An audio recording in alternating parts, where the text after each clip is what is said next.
Hey everyone, it's Kelly with Good Dogs Minnesota, and as per usual, I'm late, is what it is. Um, it is our seventh episode or seventh installment of Manic Monday. I do have a few questions today, but I'll give everybody a chance to jump on. Um, I'll go ahead and introduce myself. My name is Kelly Zink, and I'm a dog trainer in Minnesota. We're in Rogers, Minnesota, and I specialize in pet dog training, obedience, off leash, and behavior modification. So let's get started. Um, I have a few things that I wanted to talk about tonight. I have had a few questions about e-collar stuff. And I'm not going to talk a bunch about e-collars, but hi, Andy. How are you? Actually, Andy, I'm glad you're on because you asked me a question, what was it, a couple weeks ago about getting an e-collar for your dog for it to help you with the recall. I've gotten a lot of questions about e-collar training, and most of them have to do with their dog's not recalling. So they're asking me if they should use the e-collar. No. uh, e-collars aren't going to solve the problem. So first of all, I want to say that in order for the e-collars to work effectively, right, in order for them to get the biggest bang for your buck, you have to be in a position where you have a lot of foundation on a dog first, right? So what's going to happen if you don't have a foundation on the dog? Hi, Aunt Connie, how are you? Is that you're going to end up over time, the e-collar is going to just become ineffective, pretty much. And it's going to be a big old waste of money. So I've had a few people ask me about it recently. And so let's talk about recall, right? Recall is probably the number one most important thing you could teach your dog. I think if I had one thing, if I could only teach my dog one thing for the rest of its life, it would be to come when he's called, for sure. A solid recall, I mean, it can save your dog's life, really. What is a solid recall, though? It takes a long time, a long, long time to build a solid recall, right? Recall means come when you're called, guys. I don't know. Sometimes people ask me that. If a dog has a solid recall, that means that they should be able to come to me when I call them while they're chasing a rabbit from 100 feet away, naked, meaning no collars, nothing, right? And come happily, right? That's a solid recall. That takes a long time, right? And some dogs maybe never get that far, right? I don't think mine is there yet.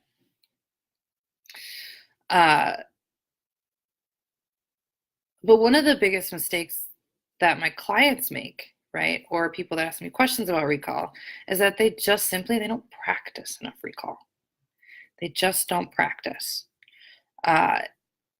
In order for a dog to actually learn that recall means I need to come when I'm called no matter what, right? Even if there's something out there that's more fun or more important to them, that they still need to come when they're called.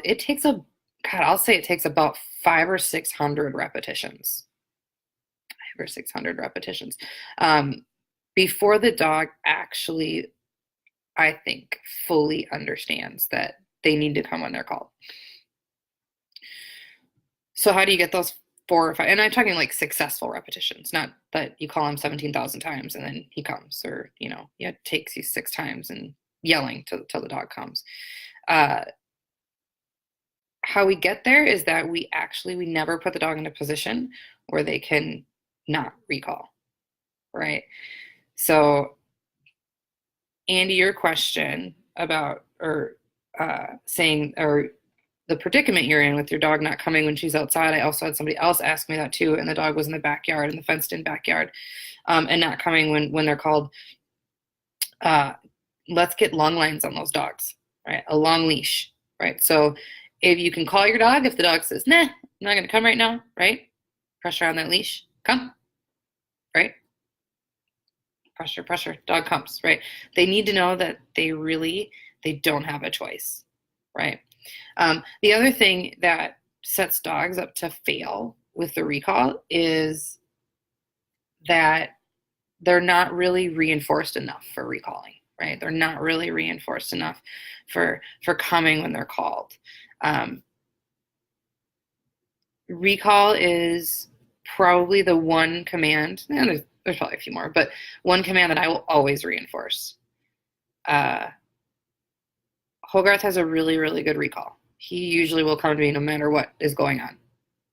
And I might not reinforce it every time. Like I might not give him a reward every time he comes when he's called, but damn sure quite a few times. And that reward can be whatever is really important to him at the time. It can be food or get a toy or just good job. But I want him to know that I'm damn happy every single time that he recalls.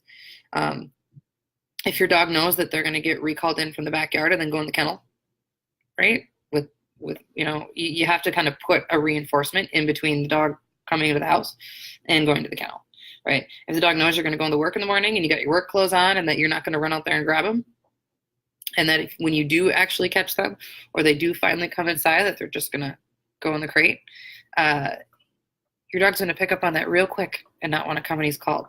So we need to reinforce that behavior.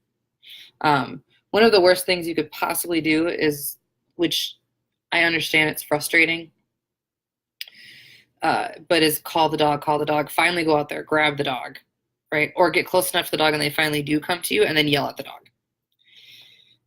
I know that it's terribly frustrating to chase your dog around for like an hour.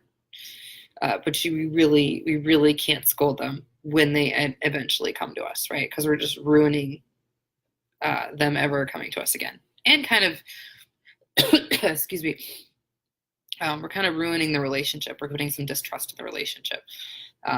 Your dog should never be reprimanded for coming toward you, really, especially when you've been asking them to. So keep that in mind. That's a big one. A lot of dogs don't come when they're called. And a big reason is because we don't practice it enough. We really, really don't practice it enough. And that can go for a lot of other things. Another one is like not jumping. If a dog has a habit of jumping, or the dog, we want our dogs to go on their bed and lay down or go on place, we tend not to practice enough. And then we just wait until it's functional, right? So when the guest comes over, I'm going to work on not jumping. Right? When the guest comes over, I'm going to work on sitting at the door. When the kid's home from school, I'm going to work on getting the dog to go to place because that's when he's really annoying. When it's time to go to work, that's when I'm going to work on recall, or the dog coming when they're called.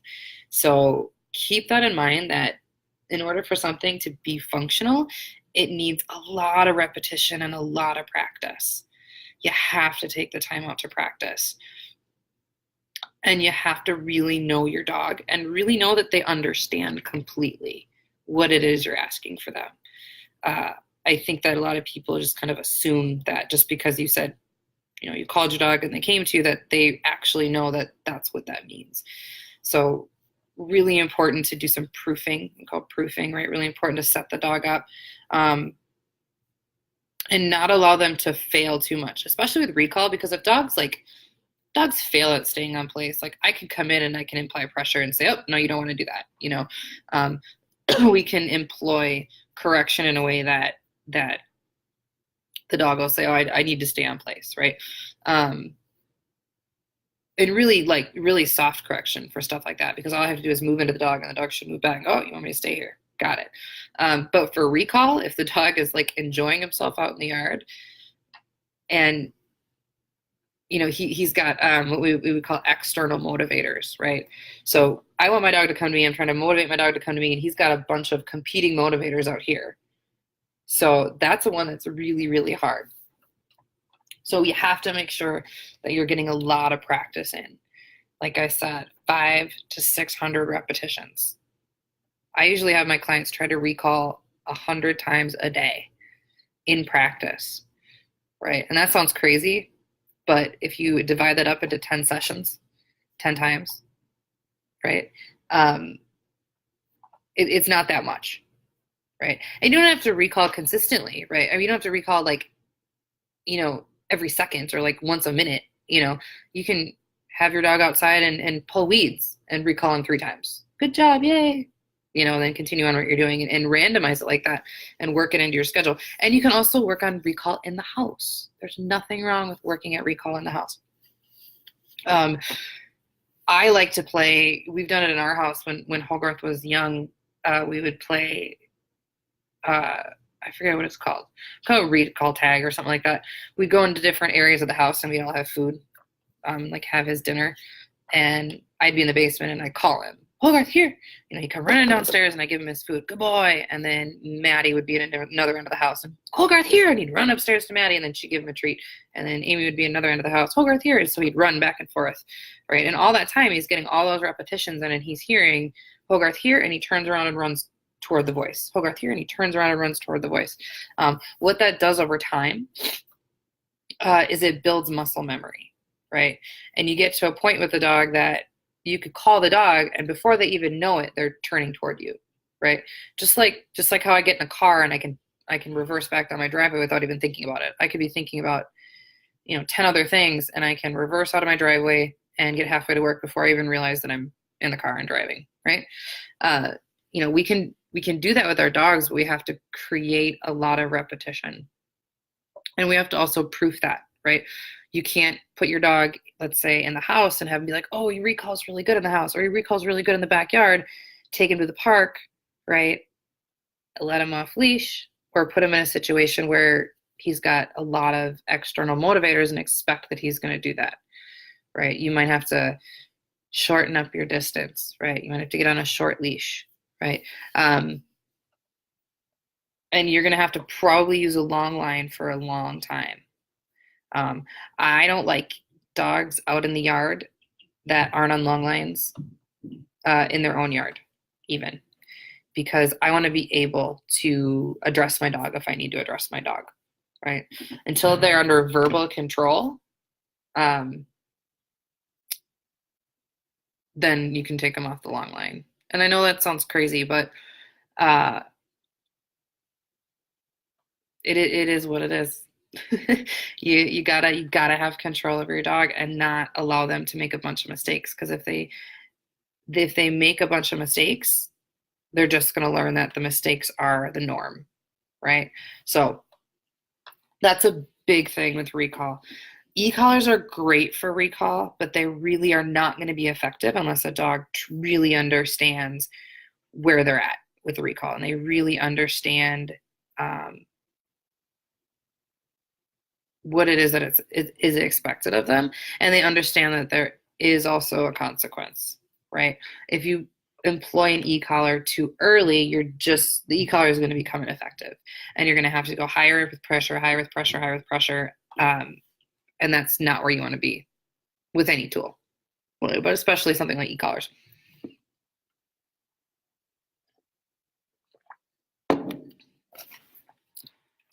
If anybody has any questions about recall, go ahead and ask. Alrighty, I got another really good question. Melissa PM'd me and she asked, I heard that all aggression is fear-based or fear aggression. Is this true? Ooh, what a good question. And it's got kind of a long answer. So, cool, Andy. Let me know if you have any other questions too. I'm sure I can sound kind of confusing on here. I'm trying to talk fast. Aggression. So here's the thing about like fear aggression, right? If a dog is acting aggressive, it can't at the same time be fearful. it's impossible. It's two different parts of the brain that are not able to activate at the same time. So technically, the whole idea of fear aggression is not really, it doesn't really work. But here's the thing, though, is that a dog can be fearful, and then switch to become aggressive, right? Particularly with, leash reactivity is a big one that we see a lot of what you'd refer to as fear aggression, right? So if we've got a dog that's leash reactive, right, 9 times out of 10, I'll say 99% of the time, you are dealing with a behavior that's rooted in fear, right? You're dealing with a behavioral problem that's rooted in fear. Or actually, I would say more of an emotional problem. What happens generally with something like leash aggression is that dogs will, you be going along walking with a dog, right? And they're hanging out, they're doing whatever, and they see another dog. This usually happens with young dogs. Dogs between the ages of 9 months to about 2 years tend to be very on edge with other dogs. And the reason is because they're very, they're developing their pack, basically. They're developing their social bonds. And in that development, they have a very rigid understanding of us and them, right? It's us, and then it's the other, right? So when they're, let's say, on a walk, and you're walking down the trail, woohoo, and there's another dog comes, they go, ooh, there's another dog. It's an other, right? And they tend to be much more standoffish with others, right? They tend to be more observant, more careful, more concerned about others. And we don't even notice this. We go on, we go walk, and our dog might give cutting off signals, give calming signals, lip licking, random sniffing of the ground. They might try to cut us off a little bit. They might kind of stop, walk, stop. All signs that they're uncomfortable, right? All signs that fear is building. And we don't notice, right? We just keep walking. We yell at them to get back in the heel, and eventually the dog gets close enough and becomes very fearful, right? And because the dog's on a leash, the dog can't run. So eventually it and explodes, right? Barks, it lunges, maybe it boofs and runs in circles, right? And what do? We go, oh no, and we pull our dog away, right? We might yell at the dog. We might create a big scene. The other dog that's coming down might take that as a threat and bark back. And then we've got this tension, both, two sides at the end of the leash. And the dog learns, oh, okay, I have to do that in order to get space, right? In order to gain space from something that makes me nervous, I have to throw a fit, right? Bark, lunge, growl, in order to create that space, right? Unfortunately for us, this takes very few repetitions, right? One of the laws of learning is that the more intense a situation is, the more intense a learning experience is, the quicker it's learned. So with leash reactivity, when a dog is in a highly emotional state of fear and then rage, right, it becomes very, very much imprinted very, very quickly. So now we have a dog that has learned exploding will gain me space, right? Has learned becoming adrenalized and defensive will gain me space. And after a few repetitions, the dog starts to become very confident in that, right? Starts to become, all right, I got this under control, right? I can do this. I can walk down, I can chase everybody away. And then now we have a dog that's aggressive, right? Fear goes away eventually, and then the dog becomes very confident in acting out aggressively and becomes aggressive, right? So again, technically speaking, an animal cannot be fearful and aggressive at the same time. It's two different mechanisms of the brain.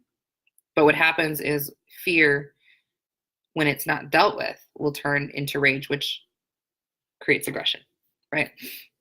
And then dogs become very confident when acting out aggressively is reinforced, whether it's gaining space. Usually it's gaining space, right? Because most people, if a dog's human aggressive, it's not because it just wants to eat people. It's because for whatever reason, it wants to get away from people. It wants to gain space from people, right? Typically with most aggression. We do run into different types of aggression, like dominance aggression, which is kind of scary. It's more based on rank. And you do have your random dogs out there that just really want to like hurt and kill other dogs. Not very many. I honestly have never met one. That's just wrong, wired wrong. But there are some dogs out there that just do not want to be around other dogs and would prefer to kill other dogs.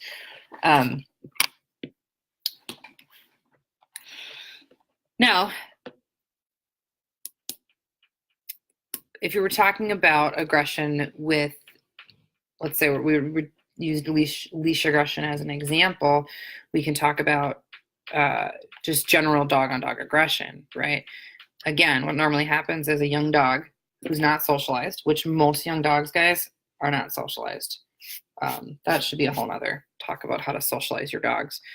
Most people don't socialize their dogs, right? They get a puppy, they hang out with the puppy at home. There's still this kind of rule that vets say not to take your puppy out in public until they're 4 months old or 16 weeks old, which is terrible, terrible advice. I know that we dog trainers and vets don't agree on this at all, because your socialization stage is between the ages of, oh gosh, I mean, depending on who you talk to, 3 weeks to 16 weeks. And during that time, puppies really need to learn about their environment. They really need to go out on adventures, and they need to experience different things, or everything will become the other, right? When we're talking about the other, everything will become scary, right? Puppies need to go out, they need to imprint, they need to learn about different environments, different textures, different people, different dogs. Socialization is a quality versus quantity thing, but it's really important that, I like to say, at least 3 times a week, you are taking your puppy out somewhere, whether it's the park or you're taking it to Petco or you just put it in the cart, take it to Home Depot. If you have a summer puppy, it's great. You can go to the cabin, introduce them to people. It doesn't mean that everybody has to run and touch your puppy, but, have them just be around people, around voices, and introduce them to good, nice, solid, balanced dogs, right? Because everybody has a herd of balanced dogs. Yeah, no, we don't, which is a problem also. But most dogs, they're not socialized, right? So we get dogs that we want to take to the dog park, let's say. And what always happens at the dog park, because you get the puppy, you don't socialize them very much, and then the puppy gets big enough and gets obnoxious, and we're like, all right, well, we're going to take him to the dog park. So we go to the dog park, and we take our 5-6-month-old puppy, and all these dogs run in and descend on our puppy, sniffing, doing normal dog ritual things, too much pressure, right? Dog responds, reacts, right? And then what do? We pull the dogs away, and the dogs are, rah, rah, rah. We pull our dog out of the dog park, and the last thing our dog remembers is teeth and rage. And the next time it sees a dog, it immediately goes into defense, teeth and rage, and lo and behold, now we have a dog that's dog aggressive. It's a very, very common story, and unfortunately, I don't see it changing anytime soon. So ways to prevent stuff like that: socialization, number one, big one. As far as leash reactivity goes, to help your dog not become fearful on leash, especially young dogs, is walk them on a long line. We talked about in a different live about teaching heel, right? Dogs not pulling on the leash. Teach heel outside of the walk, right? Heel is a command. Teach heel just like you would teach sit or down. or place. Don't take your dog on a walk and yell at them to heel, right? And then complain that they're pulling. Instead, I like to have dogs on long lines, right? When they're out for their first couple of walks, especially when they're young, so that if they do come across another dog, they can choose to give themselves space, right? It's also important for us as owners. We got to be aware of our dogs. We got to be aware of what they're doing. If they're nervous, we need to do something to help them out. We need to advocate for them. And as far as dogs go with puppies, it's super important if you like to socialize your dog, your puppy, with mostly adult dogs, not other puppies. Adult dogs are going to teach your puppy so much more, right? And good, dog-friendly, balanced, for lack of a better word, adult dogs are going to set boundaries for your puppy, but at the same time, they are going to make your puppy feel very confident about social interactions. So there's that. But no, to say the least, that no, I don't think that all aggression is fear-based. I think 90% of aggression is started in fear. But after a period of time, it just becomes aggression in itself. Most dogs that we see that are aggressive are dogs that are about 1.5 to 2.5 years old, which is a normal time for young dogs who are maturing to be more edgy, right? To be like teenagers, to be more moody, to be more edgy, to be more concerned about other dogs, other people as threats. Because we know that dogs are 99 point, I don't remember what it is, maybe it's 98.9% wolves, right? What's the number one killer of wolves in the wild? Other wolves, right? So dogs naturally have a period in their development that they're concerned about other dogs and people. So we have to get them through that. Unfortunately, a lot of bad things, traumatizing events happen in that period because we're kind of failing in socializing our puppies to begin with in the beginning. All right, that's my spiel on aggression. I also had another question from Jenny. And she said that she just got a new puppy and wondering what are the basic obedience commands to start teaching your puppy. Good one. All my pet dog clients, pet dogs need to know 6 things. And you could even make it 5. Come when you're called, heel, or walk on nicely on a leash, but heel. I like heel. Sit, down, place, and out. Dogs should also know what no means. But that's more of a manners, not really an obedience cue. Come when you're called, heel, sit, down, place, and out. Out is dropping something you're not supposed to have, right? Or stop eating or disengage from something. That's what out means.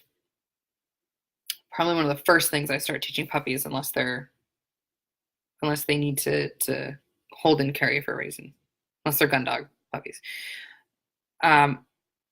Sit and down actually can be just down.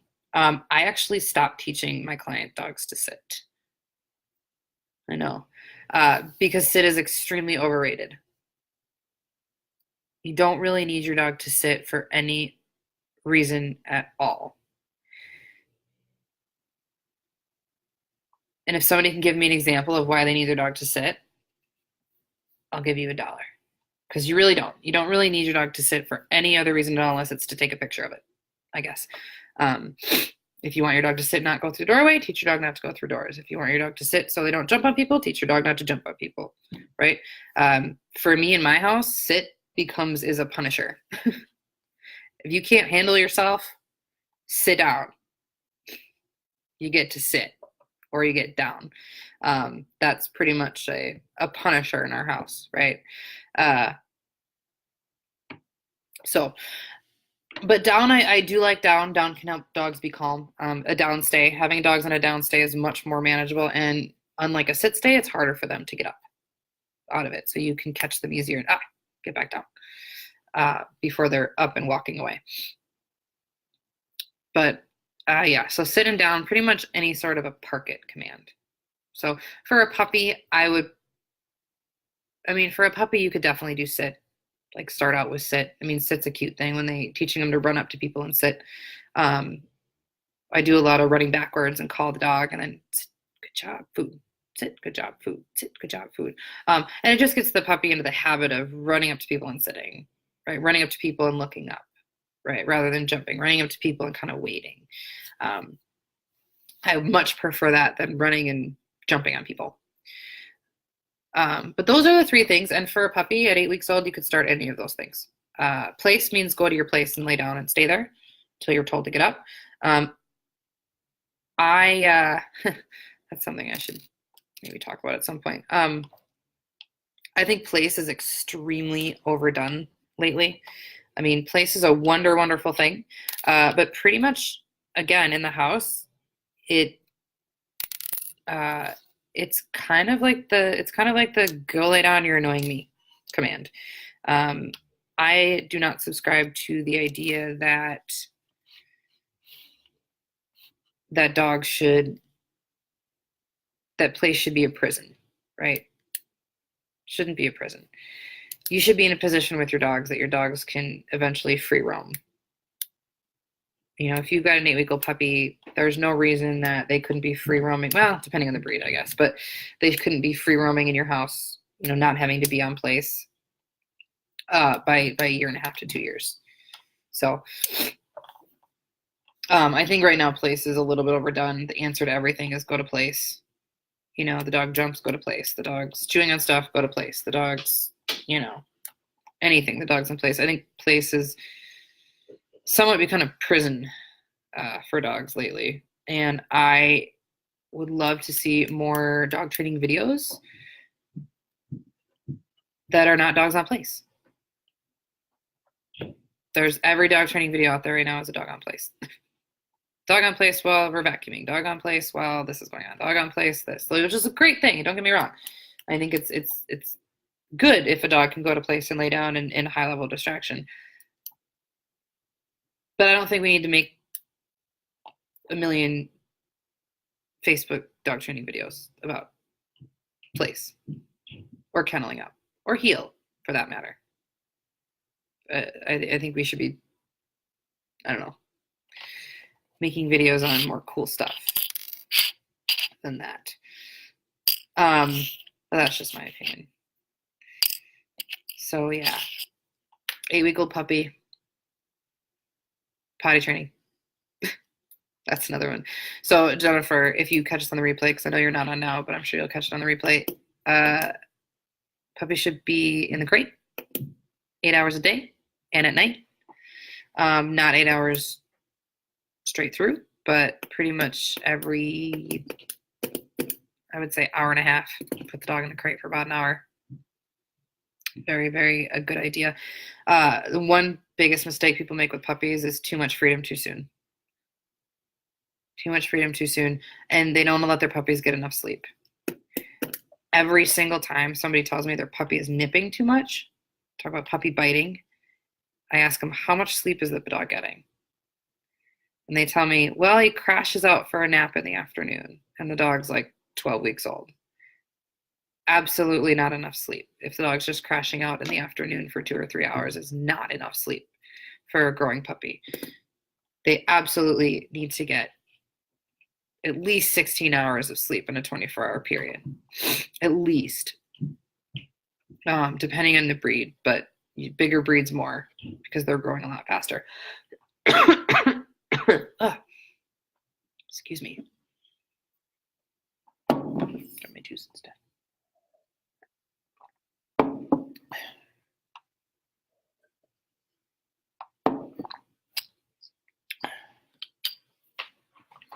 All right. I'm going to check my other, I had another question come in before.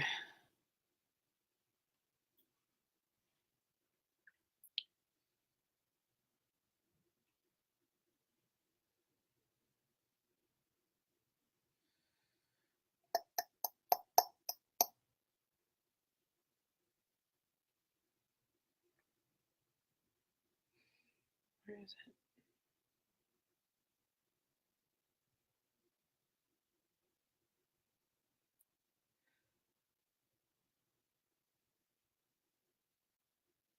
Sarah writes, our 1-year-old rescue is starting to growl at people when they come into our home. We think she's afraid, but don't want it to get any worse. Okay. There's back that fear thing. My number one question would be, how long has the dog been in the house? So that would be number one. I assume probably the dog's been in the house for 6 months to a year. That's my assumption. So dogs growling, people come into the house. Yes, it is probably fear. Usually growling is not aggressive. It's a warning, right? It's typically a warning. It's communication, telling your guests that your dog is telling your guests that she's very uncomfortable. So number one, you could use a place command, and I just went on a tangent about place, but you could use a place command to give your dog a place to go when people come over. Number one rule with place command, though, if you got a fearful dog like that, is people cannot go try to pet her or engage with her while she's on place. No. Most likely what is happening, or what we see a lot, is the dog is nervous about people coming in, right? So they might growl, or they might act like afraid, or they might try to get away. And guests tend to pursue the dog. It's going to be okay. It's okay. Sorry, Blue is making a lot of noise back there. And they think that if they're just nice to the dog for 10 minutes, that the dog will like them. You know, they think that they have to like make the dog feel better, right? Like, and show them that they shouldn't be afraid of them, because they're good, they're nice, they like dogs. So, and that's just a mistake. Just leave the dog alone, and have your guests really just leave the dog alone.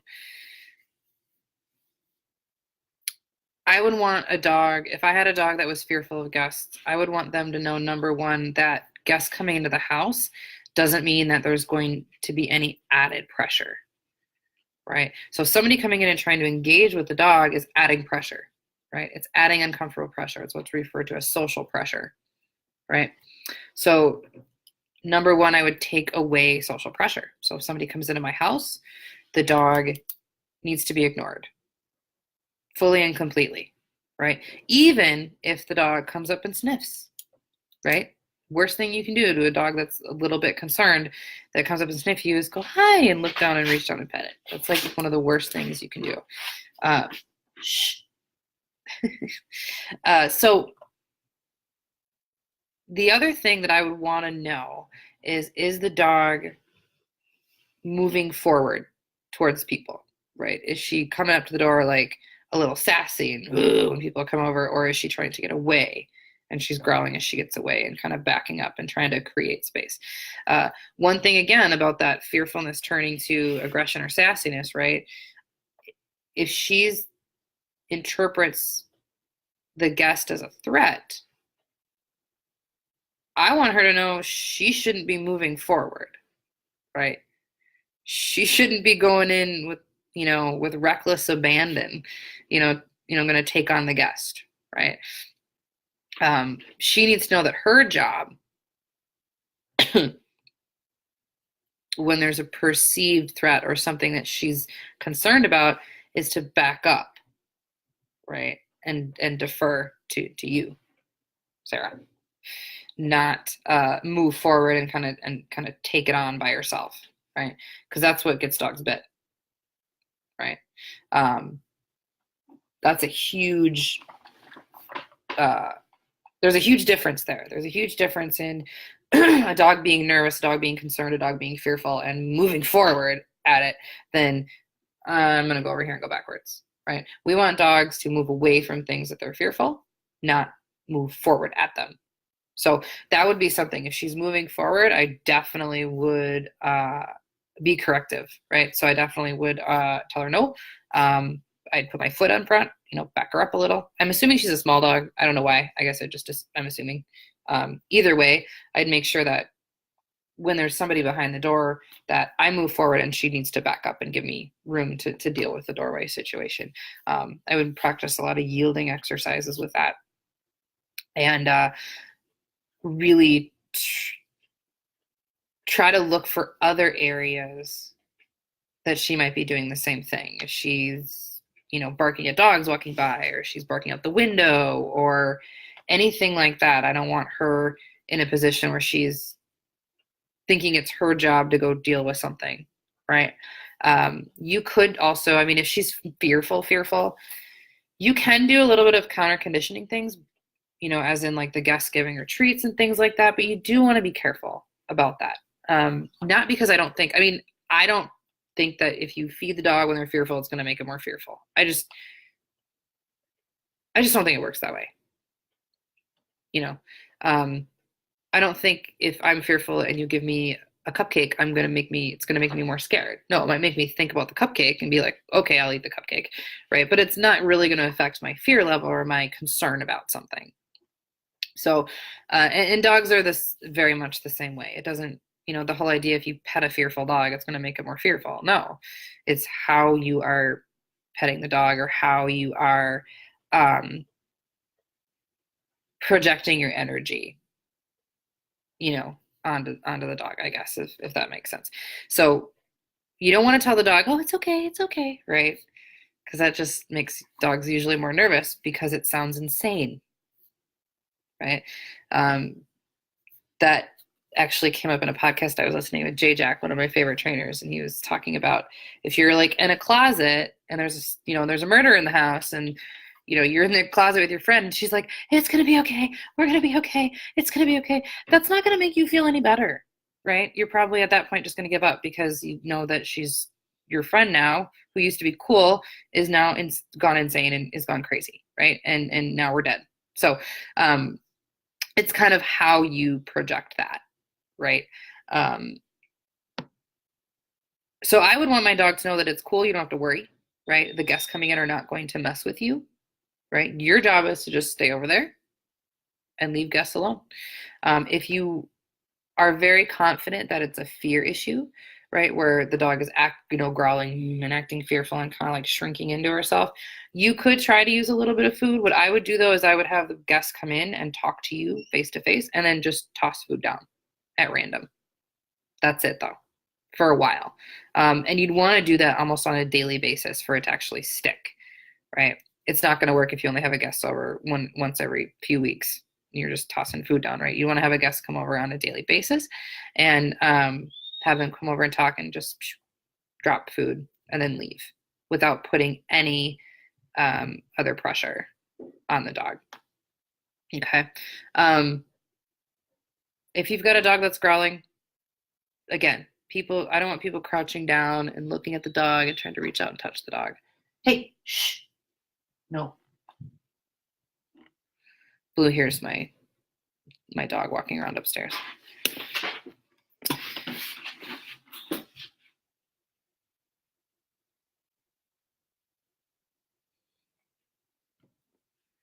Okay.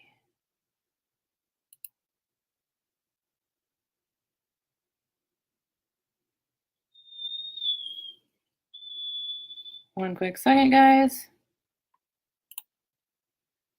Let's get rid of that. And ban. All right, cool.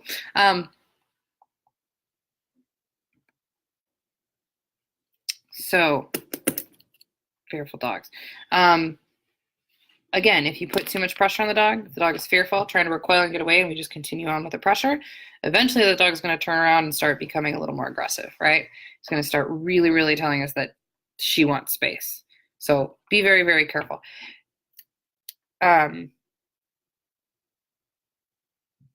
If you did use food and you started to see a difference, you could actually have people start putting their hand down and have her take it out of their hand, right? But I would, again, take that very, very slow.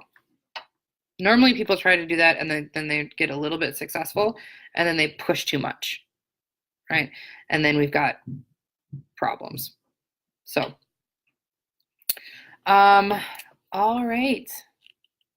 Well, we're on about getting close here. If anybody has any questions, feel free to ask. I know it's Monday night and it's a little bit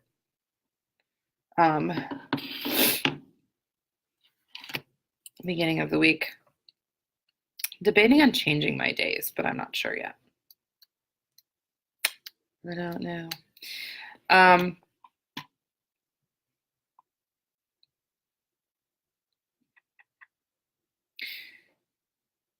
Well,